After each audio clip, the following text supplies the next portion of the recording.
Sup nerds, here's my Magnamon X Antibody Yellow Vaccine deck profile. Alright, starting off with our Tamas, we are playing 4 Tokomon. Once per turn, when a card is added to your security stack, draw 1.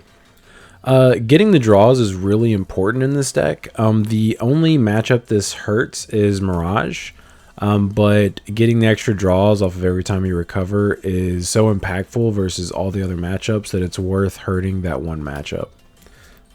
Do not play a 5th Tama because you want to hatch this one. I only would have missed the 5th hatch like once or twice today. I did play in the Play TCG's regional today. And I'll go over my matchups at the end of the deck profile. And our level 3s, we are playing 4 little bread loaves here. Patamon from BT16. Start of your main phase, search your security stack. This Digimon may digivolve into a yellow Digimon card with the vaccine trait among them without paying the cost, and shuffle your security stack. If digivolved by this effect, you may place 1 yellow card with the vaccine trait from your hand at the bottom of your security stack. Inheritable, once per turn, when a card is added to your security stack, gain 1 memory. So it actually sees the card go in, so you actually evo for -1 memory off of your Patamon as long as you put a card back. Very powerful card, very nice to start the game with that. Then we are playing 4 Salamon from BT15. Starting your main phase, if you have 3 or more security cards, you may add the top card of your security stack to the hand. If you have 2 or fewer, you may place 1 yellow Digimon card with a vaccine trait from your hand at the top or bottom of your security stack. So fun fact, if you start your turn with 3 security, you trigger both effects, or you can trigger both effects. If you trigger the first one, you can trigger the second one. Obviously, if you don't trigger the first part of the effect, you can't then trigger the second one because you'd still be at 3, but you can add the top card and then put back a card top or bottom that's yellow vaccine. Actually, I had a judge call today when I did that versus somebody. Also, if you're at 3 or fewer, promoting this Salamon with a couple of TK setup is basically the same thing as a Patamon because you can manipulate your security and then gain a bunch of extra memory to start your turn, which is really nice. And the inheritable all turns, once per turn, when a card is removed from your security stack, one of your opponent's Digimon gets minus 2000 DP for the turn. This is monstrously big. This matters quite a bit. When we blast Evo into our Angewomons, we can hit 8k thresholds on things. When we combo the effects together, if you have multiple Salamons in your stacks, like you can just kill things randomly that your opponent didn't expect. A very good card. And then we are finishing off our rookies with 3 Pillowmons. All turns, players can't play Digimon by effects. This card doo-doos on the new Dual Tamers for all the DNA decks that came out in BT16. I actually played against an Imperial Digimon player that had 2 of their Tamers set up. And I repeatedly choked them to 1 or 2 and left this guy on the field and they could not do anything. Also, this is really good against Numemon. It is okay versus bunnies because you can stop the double typhoon from spitting out a body for free, but also really good versus all of the new DNA cards that have partition. Stops that from happening. And that is it. We're just playing 11 rookies. On to our level 4s. We are playing 4 Gold Digimon from EX4. Evos for 3. Armor Purge, and then when digivolving, one of your opponent's Digimon gets minus 2000 DP for the turn. If you have a blue or yellow Tamer in play, or if you have a card with the Armor Form trait in your trash, one of your opponent's Digimon with 6000 DP or less can't attack or block until the end of your opponent's turn. So this is Armor Form Vaccine, and it's yellow. So this is the cheapest armor we can play, where we can promote and add 3 memory and then Evo into this guy without passing turn. Also, he just pops little bodies here and there, which is always really useful. Because you're not always going to open your Patamons, so having a Digimon you can Digivolve into without passing turn is really important. That's why we're maxing this guy out. And then we are playing 3 Starter Deck 17 Rapidmons. Evos for 4 on top of all of our guys besides Patamon, which is free. Blocker, Armor Purge, and then all turns once per turn when this Digimon becomes suspended, one of your opponent's Digimon and all of their security Digimon get minus 4000 DP until the end of their turn. And then inheritable all turns, when this Digimon is suspended, it gets plus 1000 DP. Really cool. Really big beater. It's swinging for 11k effective while minusing 4k to something. Really big. And then we are playing 2 BT8 Rapids. Does Evo for 4. Armor Purge. When digivolving for each of your Tamers, suspend one of your opponent's Digimon. Then up to 3 of your opponent's Digimon. Up to 3 of your opponent's suspended Digimon get minus 5000 DP for the turn. Really massive. These guys, yep, come on. These guys being able to pop bodies or minus TP without swinging is really, really important because you don't want to play into an ace if you don't have to. The reason why we are playing 3 of this guy is because, once again, you're not always going to have Patamon, and this is the best one to Evo and Raising for. Because then you can promote and then swing and then minus 4k. And that is it. We are just playing 9 level 4s. On to our level 5s. We are playing 4 Angelwomon Ace from BT16. Obviously, Blast Evo. Duh. 4 cost to hard play, 3 to Evo. On play / when Digivolving, by trashing the top or bottom card of your security stack, one of your opponent's Digimon gets minus 6,000 DP until the end of their turn. And then all turns once per turn. When a card is moved from your security stack, if you have 3 or fewer security cards, recover +1. I apologize, I am very tired. We had a 9-round tournament. I'm pretty exhausted. So she is really good because her DP minus persists until the end of your opponent's turn. And you will notice the more we go, the theme of this deck is DP minus that persists beyond the end of your turn, because that is one of the only outs to Magnamon X once it hits the field. Very important for mirrors or any deck that can play Magnamon X. So far we have these 3 guys and then these 4 ladies. And that is it. We were just playing 4 level 5s. It'll make sense in a little bit, I assure you. Then we are playing 4 of the most broken, stupid card they have ever printed, I think. Magnamon X Antibody. So Evos for 4 on top of all of our stuff. Blocker, Armor Purge. And then when Digivolving, if Magnamon X Antibody or an Armor Form trait card is in this Digimon's Digivolution cards, till the end of your opponent's turn, this Digimon gets 3,000 DP and isn't affected by your opponent's effects. That's really fair. And then unsuspend it. All turns, once per turn, when a card is moved from a security stack, you may activate one of this Digimon's when Digivolving effects. So you get to trigger the immunity and the 3,000 DP literally every turn. This card is insane. He is a standard just 15k blocker with Armor Purge that is immune to literally everything until the end of your opponent's turn. If you play this deck correctly, the only time that he will not be immune to stuff is the brief moment from the beginning of your turn until probably your main phase. Those are the only times that they might be able to do something to him, and that's just effects that linger. This card is stupid. If you are not playing a deck that answers this or can go into this yourself, and I stick this on the field versus you, the game is literally over. It's just straight up. You just get better decked. Like, this card is really stupid. This deck can abuse it really, really easily. Not much more to say. This card is stupid. It probably should go to 1, honestly. Then we are playing 2 Venusmons from BT10. When Digivolving, all of your opponent's Digimon get minus security attack 1 until the end of your opponent's turn. And then opponent's turn, all of your opponent's Digimon with security attack modifiers can't attack this Digimon and can't activate when attacking and when Digivolving effects. This is another effect that lingers, and this can turn off your opponent's Magnamon X until the end of their turn, so they won't be able to trigger his immunity, and then you can just answer it with lots of stuff at that point.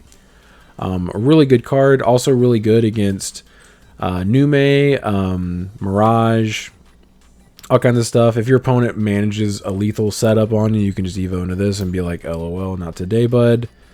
Really good card. And then we are playing 1 Valkyriemon Ace. Evos for 4 or hard plays for 7, relevant. Obviously Blast Evos. On play / when Digivolving, all of your opponent's Digimon get minus 5,000 DP for the turn. So he's a ruin mode that just doesn't persist until the end of your opponent's turn, but he's just a 7 cost option basically that does that, and then he's a body that it can also Blast Evo. All turns, once per turn, when a card is removed from a security stack, delete one of your opponent's Digimon with 8,000 DP or lower. If this effect didn't delete this Digimon, gain security attack +1 until the end of your turn. This card is insane. One of the only changes, in fact, the only change I would even consider making to this deck at this point, is I might cut the second Venusmon for a second Valk. That is the only change I would even consider. This deck is really amazing. Just seeing this guy slightly more often would have been kind of cool. He did clutch several games. I'll go into that whenever I go over my matchups, but I did not regret playing him. And that is it. We're just playing 7 level 6s. And then on to our tamers. We are playing 4 TK Takashi from BT14. On play, by returning the top card of your security stack to the hand, you may place 1 yellow card with the vaccine trait from your hand at the bottom of your security stack. Your turn, when a card is added to your security stack by suspending this tamer, gain 1 memory. So if you play this guy on your turn, he basically costs 2 memory, assuming you have a yellow vaccine to put back. Really good. Once you just accrue a few of these on the field, every single one of your turns, you have access to that much more memory. This guy's amazing. He can set up Patamon really easily. Just really good. And then we are playing 3 memory setting TK from BT1. On play, look at your security stack, then reveal a card in it, add it to your hand. Then if it was yellow, recover +1. Every single card in this deck is yellow, so we'll always get the recovery. Having this guy be a memory setter, in addition to basically just acting as like a search card and just giving you information, is amazing. I've always loved this guy. He's one of like the best memory setters we've ever had in the game, and he's from the OG set. And that is it. We are just playing 7 tamers. On to our options. We are playing 4 memory boost, yellow memory boost. Reveal the top 4 cards of your deck, add a yellow Digimon card among them, put the rest on the bottom of your deck, put it in your battle area, and then delay, trash it, gain 2 memory. Security is place it in the battle area. We are not playing training cards, and there are a few reasons. One, we need to dig deeper into our deck to see some of our pieces, and the training cards only digging too deep just kind of sucks. Not a huge fan.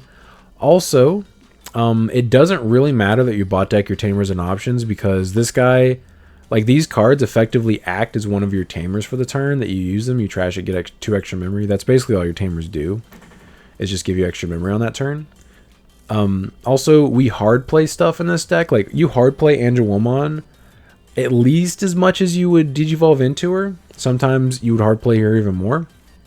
And also, in order to stack effects up, or just allow us to do extra things, just having access to extra memory as opposed to evoing for a reduced cost is significantly better. I do not regret playing this. This card was amazing. Unbricked hands all day. And then we are playing 4 Awakening of the Golden Knight from BT9. This is insane. This card combined with Magnamon X is just really stupid. So 3 cost option. Main, we'll just ignore this because this is a yellow deck. We're always going to be able to activate this. Main, you may Digivolve one of your Digimon with the armor form in its traits into a Digimon card with Magnamon in its name in your hand, ignoring Digivolution requirements and without paying its memory cost. The Digimon that Digivolve with this effect can't have its DP reduced by your opponent's effects until the end of your opponent's turn. Security, return 1 card with Magnamon in its name from your trash to your hand and add this card to your hand. This is absolutely insane. This lets me turn 2, drop Magna X, like literally consistently.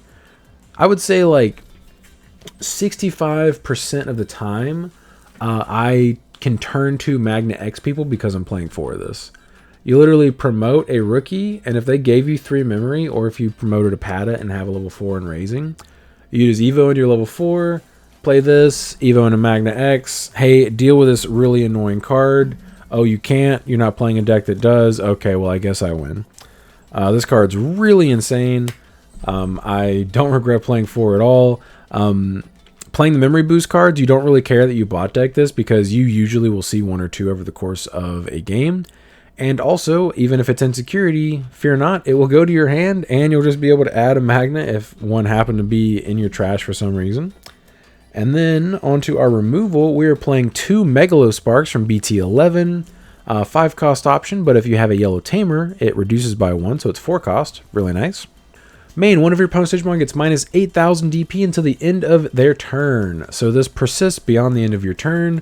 So if you stack one of these with an Angewomon or one of these with Rapidmon, the Star Deck Rapidmon, that's minus 12,000 DP until the end of your opponent's turn. That will kill a Magnamon X that does not have the 1000 DP Tom underneath it. So if you're not playing against the armor version, this with the Rapidmon will answer it. If you are playing against the armor version, congratulations, you already won. That deck is far inferior to this. Just straight up, they can't trigger their effect multiple times before they swing, so like it allows you a lot more flexibility. Because basically you can stick yours versus Magnamon armor, and they can literally never out yours besides swinging over it if it happens to be exposed and they get big enough to swing over it, but that is it. This is really cool. Also, this pops every ace card that's level 5 or lower, and if you have a memory setter, or not a memory setter, but if you have a tamer, it's basically a 1-cost option to pop ace cards, which is pretty sick. Really nice. Didn't regret playing it. Outed multiple Magnamon X's today with this card, combined with one of the other cards that does that. And then we are playing 2 Heaven's Judgments, 7-cost option. Main, activate the effect below. For each color Digimon you have, activated again. So you minus 6,000 DP on something for the turn, and then for every other color you have on the field, or for every color you have on the field, minus another 6,000. So if you have a Magnamon X Antibody on the field, that is 24,000 DP in intervals of 6,000 DP. So that will kill 2 12,000 DP Megas, it'll kill 4 6,000 DP or lower bodies, kill something really big and something relatively small. The only bad thing about this card is the security effect is only minus 12,000 DP for the turn. But this answers really wide boards, it answers tall boards. This card's amazing. Against decks that can't answer Magnamon X, this card is always 24,000 DP. This card's insane. You can get up to 27, or not 27, math is hard. You can get up to 30,000 DP in this deck with this card if you have one of the Rapidmons next to Magnamon X.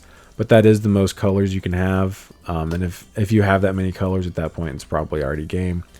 But that is it for the list. Now I'll go into my matchups for today. Round 1, I played against a BT16 Yellow Vaccine list. I spoke to the guy and asked him about it because he was playing Yellow Vaccine, but I did not see any new stuff. He said he wasn't playing any. He did high roll the bejesus out of me game 1. He trashed 3 Gatos out of security randomly and swarmed me, and then he also ruin moded me to lock me out of the game for 2 turns. So we ended up winning game 1. Also, he had Angelwomon and Magnamon like comboed to out the Magna X that I did stick on the field at the beginning of the game. So we did end up outing one, which that's a 2-card combo that can come up. And then I won game 2. And then we went into turns game 3. And on the final turn in time, game 1 lasted quite a while, by the way. On the final turn in time, he had choked me to 1 and put a Revelation of Light in his security. And I had a BT14 TK in hand, a Pata Inheritable, and 2 BT14 TKs on board. And I had a Magna X and I believe a Rapidmon on the field. So I had enough memory to activate the TK, add a card to my hand, then add a card to my security, and then net gain 1 memory to put me to 2. And then I could swing, and he would gain 2 memory from the cards, and I could swing for lethal. It was a close match, but it would not have been if we just didn't go into turns. Like, I was definitely winning that game. Like, I was super out-resourcing him. Round 2, I played against Bunnies, which was cool. Game 1, I should have molded my hand, but I kept it. I had basically everything to stick a Magna X on the field except for a rookie. And I had a memory setting TK and I think a memory boost card. No, I just had a memory setting TK and I was like, surely there will be a tamer, or not a tamer, a rookie in my my security. Wrong, there was not. I did add a memory boost out of my security, activate the memory boost, still no rookie. So I opened up very slowly. It was my own fault. I should have mulliganed my hand. He got me down to 1 security before I established a Magnamon. I had to Valk his board. I memory boosted into a Valk and hard played it. And I knew he was probably going to be able to out it, but I hard played it to keep him from being able to lethal me on his turn. And I was right. He did not lethal me, put me to 1 security. And then I stuck a Magna X. And then on the next turn, I Heaven's Judgmented. On the next turn after that, I Heaven's Judgmented his board again. And it was all over from there. At one point, I also baited a Mega Gargo Ace. Like, I swung minus DP. I think it was a Rapidmon. I swung minus 4K on his Digimon. He Mega Gargoed me, and I was like, dope. And then I I Megalosparked the Mega Gargomon for literally free because of the 4 memory Ace Overflow. And then stuck a second Magna and it was over. Game 2, I stuck a second Magnamon super early, so that means I had 2 out. Math. And it was just Jover. Like, they have a really hard time outing your Magnamon X's as long as you don't expose them to, like, the best out they have is getting Alliance and just running over your suspended Magnamon. So that's probably not going to happen if you just don't allow it. I attempted to bait him into acing again, but I think he either didn't have a Mega Gargo that time or he just learned from game 1. Hey, if I'm swinging and you think it's a good opportunity to ace me, it's probably not. Yeah. Really nice guy. By the way, round 1 was also a nice guy. All of my opponents were very nice. I enjoyed my day, besides it just being super long. So I ended up taking that match 2-0. Round 3 played against Imperial, which I thought was cool. Game 1, I did not draw a single level 4 the entirety of about a 25-minute game 1. There were none in security. There were none anywhere to be seen. I activated like 2 or 3 memory boost cards, and I was like, I guess I don't play level 4s. Very cool. He ended up winning. I made him work for it, but he ended up taking game 1. Game 2, Pillamon and Venusmon went super hard next to a Magnamon X Antibody. He wasn't able to really play the game. I won 2 and 3 very easily. Round 4, played against the first mirror. So I was kind of surprised it took 4 rounds to see the mirror, but I mean, I guess it is a big event. I think there were 360 players, if I'm not mistaken. I drew all rookies game 1. Like, that was like the entirety of my hand. And that's a hand that, like, you don't want to mulligan because you might not draw any rookies if you mull that hand. But at the same time, like, you need your hand to consist of things other than just rookies. Ended up losing game 1. I won game 2. And then we went into turns about 3 minutes into game 3 and ended up drawing. So it was 1-1-1. Round 5, another mirror. Very cool. He promoted his Patamon game 1. It whiffed. That's really bad. And it was basically over from there. Like, I just outed his Patamon and it was just over. Game 2, I Valked him to blow up his Ruin Mode after Angelwomoning it to pass turn. And so he Ruin Moded me to lock me out of the turn. And I was like, that sucks. I'll Angelwomon minus 6k on your Ruin Mode and choke you to 1. And he had actually, I think he just forgot, but like in the first or second turn of the game, I had memory boosted into the Valk Ace. So it had been in my hand like the entirety of the game, but it had been a long game, so I understand he forgot about it. He swung with Ruin Mode. I aced into Valk, minus 5k to his field. He checked a Pillamon. I was actually hoping it was a level 4 or higher, because at that point his Ruin Mode was 5k because he had Star Deck Rapidmon underneath it. If he had checked something that would have killed it by battle, I would have been able to pop the Magna Angemon that was sitting next to it and just pull turn in addition to his Ruin Mode dying. But sadly, I had to pop his Ruin Mode with my Valk.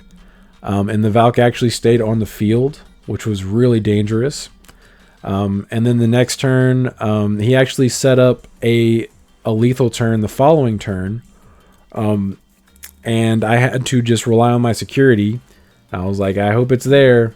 And he swung security and hit a Heaven's Judgment, and it deleted his Magnamon X that did not have Armor Form in its sources. It was just evoed on top of the Angemon, or the Magna Angemon. He was doing that to play around the Valk that was still on my field, because I would have just been able to pop the Magna. So I Heaven's Judgmented the Magna, pulled turn, promoted, and just won from there. I stuck 2 Magnamon X's over the course of the next 2 turns and put him to 0 security on the second turn like it was Jover. Round 6, played against Shine Greymon, the Burst Mode variant, although he did mention he was playing at least 1 or 2 Ruin Modes. He was also playing Final Shining Burst, which I agree with. That's one of the outs to Magna X because it's minus 12,000 DP until the end of your opponent's turn. I rushed him down with Armors game 1. I'm not even sure if I stuck a Magna X at any point. If I did, it was really late in the game and didn't really matter. Game 2, I forced him to burn a Final Shining Burst from his hand on an armor just to get off the field, because he was like, well, if he has Awakening into Magnamon, which he should have actually just waited for me to do that if I did it, and then Final Shining Burst. I think that was a mistake, but we take those. He Final Shining Bursted my armor, gave me a bunch of memory, and I was like, dope. I stuck a Magna X, and then stuck a second Magna X while clearing his board the next turn and lethaled him the turn after. Pretty easy match though. Like, he did not draw very well either game, and that's a deck that like you kind of need to high roll versus other good decks. And it was just he just got better decked, unfortunately. Round 7 played against Nume. Shocked that it took this long to see a Nume, since I think it's one of the top 3 decks of the format. Game 1 was a grind. I think game 1 took like 30 minutes, if I'm not mistaken, something crazy. But I ended up winning. Game 2, I lost control of the board, and once Nume goes unchecked for a full turn, as long as they're not like bricked, like as long as their hand's not bricked, they are going to put themselves in basically an unlosable situation most of the time, unless you have some kind of comeback card like Death X or Valk, to where you can pop all their small stuff like that. So we won game 2. And then game 3, we had less than 4 minutes from game 3. We could not finish it, so I drew there, 1-1-1. Round 8, played against Nume again, so that's cool. I played 2 mirrors and then 2 Numes in a row. And about halfway through game 1, I hit a wall, and I was exhausted. Game 1 was a grind once again. I ended up winning. There were definitely moments where I wasn't sure if I was going to be able to win, but I ended up winning. Game 2, lost control of the board once again. Like I said, like if they go unchecked for a turn, or like you can't like respond to what they just did for a whole turn, they will just set up basically an unlosable game state. He did that game 2, and then we had enough time to play game 3 out, and he did it again game 3, unfortunately. So I lost, first loss of the day, to Nume 1-2. And then round 9, I played against Mirage. I was actually shocked it took me that long to see a Mirage player, since I thought it was going to be one of the top 3 decks of the format. I think it probably still is, just because it has such good matchups into Numemon, and it can potentially work around Magna X. I mean, it kind of just depends. I drew 2 of the worst hands I've drawn the whole day, games 1 and games 2. I opened double Patamon both games, like 2 Patamons in my opening hand. And I was like, oh, well, obviously this is a keep. But I didn't have any way of either ensuring that there is a level 4 in my security, or just even be able to look at it. Like, I didn't open like any TKs. So both games I actually evoed Pata and Raising, then hard played the second Pata. And then both games, no level 4s and Raising. And then the rest of my hand was just super clunky. The match was over in like 20 minutes, maybe less. I basically just watched him kill me. I think based on my hands, I actually probably would have lost to basically any deck that's like reasonably put together. So I didn't actually lose to Mirage. He was a super nice guy though. Like I think he played well. I don't think it mattered because of how bad my hands were. So I ended up losing 0-2. So my first 2 losses of the day were rounds 8 and round 9. Really sucked. I went 5-2-2 through 9 rounds. My brain is mush now. Ended up coming in 55th place, if I'm not mistaken.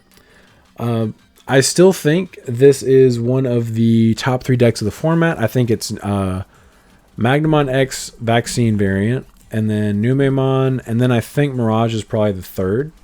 I think if you're playing anything else, you're probably going to lose to one of those 3 decks when you come into contact with them, unless they brick.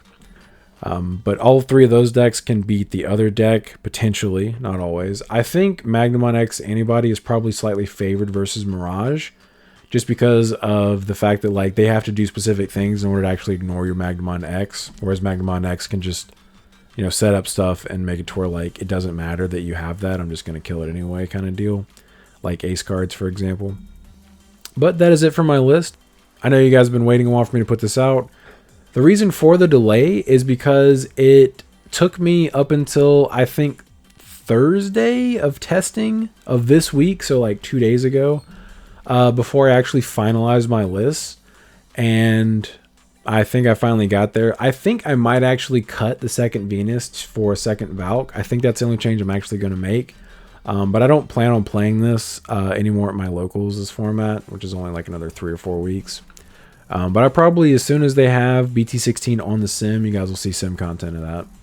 But if you guys have any questions, anything I didn't address, feel free to leave them down in the comments. But I appreciate you guys stopping by. Don't forget to like and subscribe if you enjoy this kind of content. Want to come back for more. But until next time, see ya.